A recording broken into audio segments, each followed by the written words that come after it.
বাংলাদেশের ফুটবল ভক্তরা তো জানেনি মেসুত ওজিল কতটা ধর্মপ্রাণ।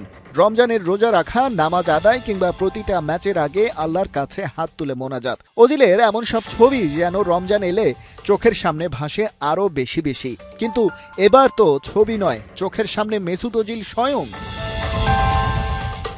ঢাকা বিশ্ববিদ্যালয়ে শহীদ মোর্তজা মেডিকেল সেন্টার রেনোভেশন করা হয়েছে। সেটার উদ্বোধন করতেই ঢাকায় মেসুত ওজিলের আসা। কিন্তু একটা বিশ্ববিদ্যালয়ের নিজস্ব মেডিকেল সেন্টারের জন্য তার এভাবে চলে আসাটা কি একটু বেশি বেশি হলো না? প্রজেক্টে বিশ্ববিদ্যালয়ের প্রশাসনের সাথে ছিল তুরস্কের টিকা প্রকল্প, আর তাদের উদ্যোগেই মেসুত ওজিল এসেছেন ঢাকায়। চ্যারিটির ব্যাপারে ওজিলের তো না নেই। সেই সাথে কে না জানে, জার্মানিতে বেড়ে ওঠা আর সেই দেশের হয়ে বিশ্বকাপ জিতলেও ওজিল তো আসলে টার্কিশ ইমিগ্রেন্ট ফ্যামিলিতেই বিলং করেন।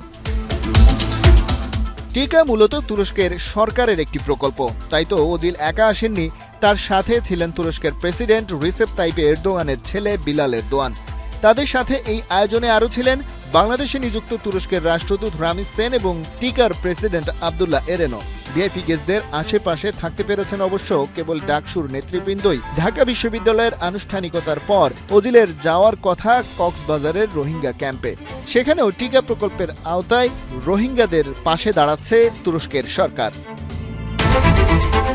ওজিল জার্মানির জার্সিতে 2014 ব্রাজিল বিশ্বকাপের ট্রফি জেতেন, তবে বেশ কম বয়সেই ছেড়ে দিয়েছিলেন ন্যাশনাল টিম।